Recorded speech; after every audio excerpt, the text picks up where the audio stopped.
I work in an office and used to work the overnight shift from 12 a.m. to 8 a.m. On my lunch breaks, I would often take a nap. I work on the 14th floor, but that late at night, there are still a few people around, so I would go to the vacant second floor to sleep a bit. It was completely silent down there, with the exception of the occasional outside street noise. Also, they turned the heat off during the winter so it would be cold down there.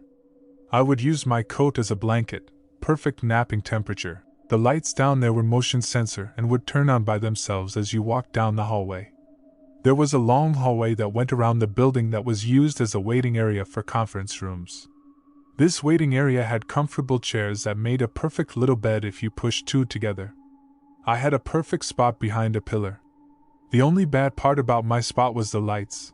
They were wired backwards, meaning they were always on, until you walked into that area, then they would turn off.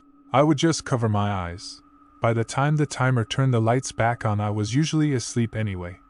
So this particular winter night at around 3:30 a.m., I pushed my chairs together and went to sleep. Almost instantly something weird happened. I heard footsteps approaching the corner to the hall I was sleeping in. Along with footsteps, I heard keys jingling. I assumed it was a janitor and laid still to allow him to pass. He would look at me and see my employee badge and there wouldn't be any problems. I hear the footsteps get closer and the keys get louder. Any minute now he would see me and stop, or keep walking. Either way, I would hear him pass and know when I could relax. The problem was, after he turned the corner, the footsteps and the keys continued but they never got closer. It sounded as though he turned the corner and stopped, and proceeded to march in place. I kept waiting for him to pass but the sound stayed the same distance away. I didn't want to lift my head because, honestly, I shouldn't have been down there sleeping. I didn't want to get in trouble. The lights were still on too.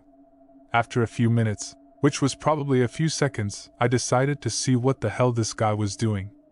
Was he making noise to wake me up? Was he messing with me? I figured none of my supervisors walked around with a key ring, so I probably wasn't in danger of getting in trouble. I tried to lift my head, but I couldn't move. I struggled to roll over as I was sleeping on my side, and finally was able to force myself over onto my back. I cannot move my arms or legs, or speak, or open my eyes beyond a slit small enough to see light. Then I hear a click. The lights turn off. The footsteps and keys, which hadn't stopped marching in place, began heading my direction. I tried desperately to sit up or open my mouth or eyes and I just couldn't.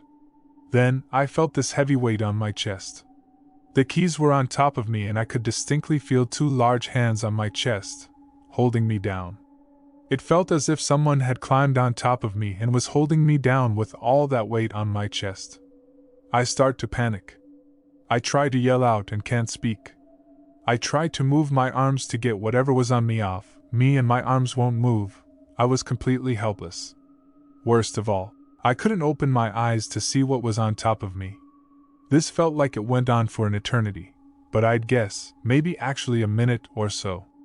Finally the weight lifted, and my eyes opened part way and there was nothing on top of me, or even around me. The footsteps had gone back around the corner, and the keys jingled off in the distance. I lifted my head, and to my horror, the chairs were no longer where I had pushed them. I always pushed them behind that pillar so people walking by wouldn't see me.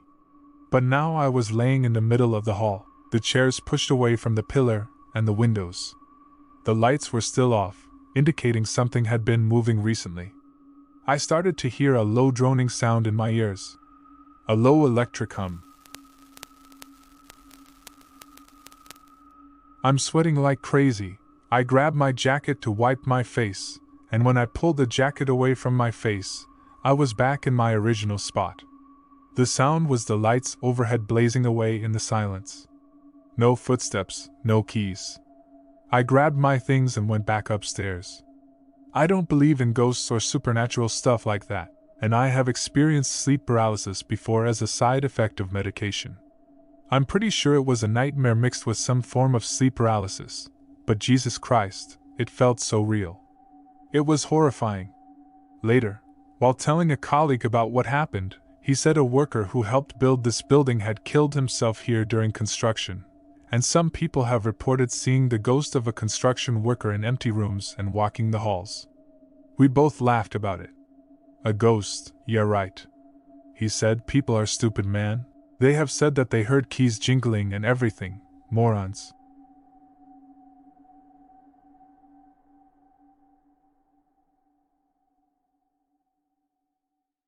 It was winter times in the middle of December. I had freshly turned 18 and was working a closing shift at a small cafe in a grocery store, trying to earn some extra money as a young adult. One of my regular customers comes in, Tom. Tom was a hugger. He'd come in and call out, "Where's my girls?" And we'd all have to awkwardly hug this 80-year-old man while he whispered, "God bless you," in your ear. I hated Tom. He always held on a little too long and whispered a little too close. On this shift, I was closing alone and Tom came in at about 4 p.m.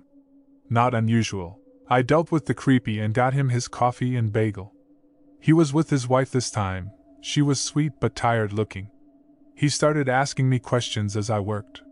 Questions like, what do I have to do at night? Is it hard closing alone?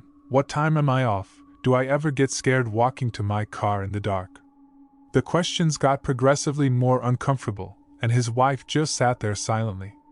I answered as friendly as I could, despite the hair on the back of my neck standing up. I would catch him staring at me often. It was okay though. I was off work at 7, so it wasn't a big deal. Until he didn't leave. His wife went home without him, and he just stayed, staring, for hours. I asked if there was anything else he needed. He said, "No, I'm just waiting for you to get off of work." He wanted to walk me to my car, he said, because young girls shouldn't be in a dark parking lot alone. I told him it wasn't necessary and continued about my work, ignoring him now even as he stared. He left about 15 minutes before my shift ended, into the dark Michigan winter, and I breathed a sigh of relief. I didn't think twice when I punched out and headed to my car. I grabbed my snow brush and began clearing my car, enjoying the quiet that's unique to a snowy night. I began to hear the crunching of footsteps behind me. I brush it off. I am in a parking lot, after all. But they get closer, past any other car and directly towards my car, parked away from the others in employee parking. I look, and it's Tom, maybe 50 feet away and smiling. He tells me that I should have looked for him. He had been sitting outside waiting for me, and I should know it's dangerous for young girls to be alone in a parking lot at night. I began shaking. I tried to open my car door, but it was frozen shut due to the earlier storm. Tom came closer, calling me a stupid girl and asking God to forgive him. I debated running back into the store. He was so old he surely couldn't keep up, I thought. I didn't want to chance it though.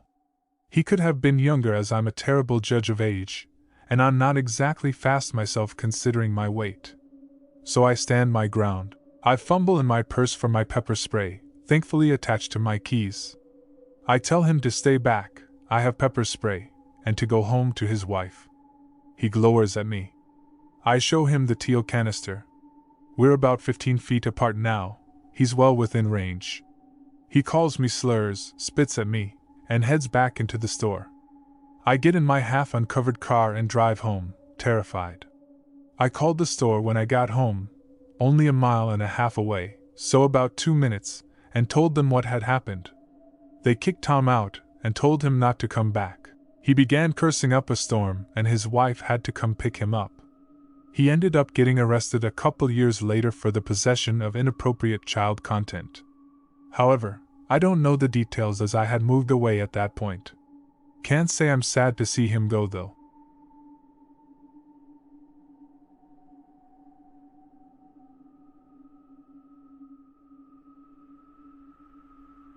This happened when I was around 9 years old. In the wintertime, I would often go visit my cabin so I can go snowboarding and skiing. I sometimes take trips up there with my mom. My parents have been split up since I was 4, and both of them started dating shortly after their divorce. When I was 6, my mom dated this guy, let's call him Jake, and we started going up to the cabin with him and his son, calling him Eddie, who was a year older than me. Both my mom and Jake have had a history of drinking, I wouldn't say they were alcoholics, but they used to get drunk in front of us, and black out on the couch, or just make a lot of noise until we forced ourselves to just fall asleep. I had this friend who had a cabin close to us. Let's call him Steve. Steve would often come down to our cabin with his parents. The only kind of traumatic thing that happened at our cabin was that my mom locked us in my bedroom because we wouldn't sleep, even though it was impossible, because they were playing loud music and laughing. But that wasn't close to the other thing that happened. Jake's brother was visiting us together with his daughter, who was maybe 6 at that time. They had come from England, so we could spend time at my mother's cabin all together. So in the cabin there were 3 bedrooms and 1 bathroom. Me and Eddie shared a room, Jake and my mom shared a room, and Jake's brother and his daughter shared a room. Then, one day we decided to drive down to Steve's parents' cabin. Steve and his little brother, who was 6 years old, was there, so we went up to the 2nd floor to watch some random movie. So now Eddie, Steve, 2 6-year-olds, and I were upstairs chilling for a couple of hours. When me and Eddie started to get tired, we went downstairs to ask my mom and Jake if we could leave.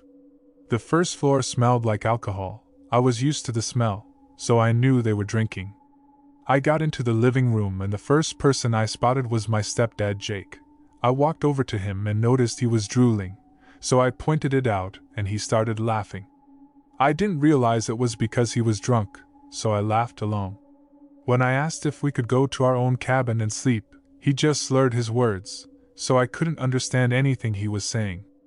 I asked my mom, and she said okay as she called an Uber. Jake's brother, Tommy, hadn't drank anything since he was with his daughter, so he took the car because there wasn't enough space in the Uber for him and his daughter. Around 20 minutes later, the Uber arrived and there was a kind woman driving. When we stood outside and was waiting to get in, my stepdad acted super strange, and because he was drunk, it creeped Eddie out. The woman tried forcing him to sit at the front seat next to her while Eddie, my mom, and I sat at the back.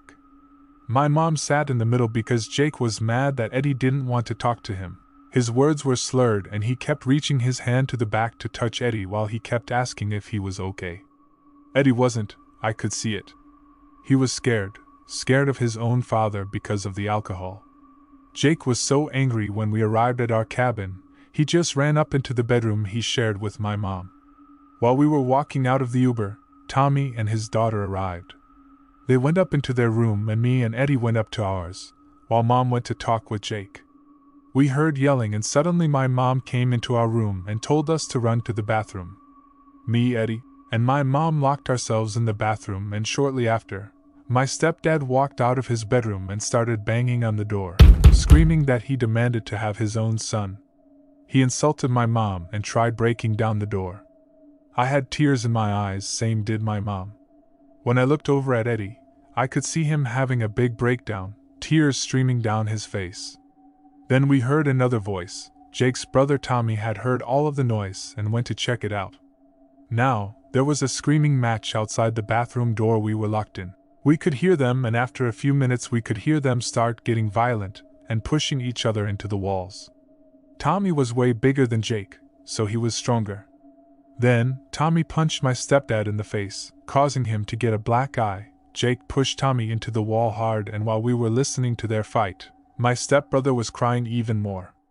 Then we heard another voice. Tommy's daughter wondered where her father went and ended up seeing Tommy and Jake's fight. She started crying, so we opened the bathroom door. When we did, I ended up locking eyes with my crazy stepdad for a few seconds before he tried getting to the bathroom to talk to his son. Eddie yelled that he didn't want to talk, and that he was uncomfortable with it. Jake got super angry. When he was walking towards the bathroom, Tommy barged at him and pushed him into a wall. Tommy's daughter was still crying, so my mom called her and told her to get into the bathroom while the men were fighting. She got into the bathroom, locked it, and sat there for half an hour listening to the fight. Then we heard a loud noise. Tommy had pushed my stepdad into the bed so he could sleep off the alcohol, and he ended up breaking a piece of the bed in the process. He fell asleep and we could get out of the bathroom. Tommy and his daughter went to their room and locked it while me, Eddie, who was still crying, and my mom went into me and Eddie's bedroom and locked it. When we thought everything was over, we heard Jake getting up from the bed, He started screaming and banging on our door that he needed to see Eddie. My mom obviously didn't want him to, since he was a danger for us and himself. She held one finger in front of her mouth to show us we had to be quiet, and told Jake that we were asleep and we could talk tomorrow. But Jake wasn't finished. He continued screaming about my mom, even calling the cops since his brother Tommy was dangerous, and that he should be locked up. After 30 minutes he fell asleep. Let's just say I was terrified and couldn't sleep the rest of the night. I felt scarred for life. Surprisingly, my mom didn't break up with him until about 2 years later after she found out he cheated for the second time. Now I have a new stepdad, but I have major trust issues and I'm scared of drunk people. And I also don't know what happened to Eddie.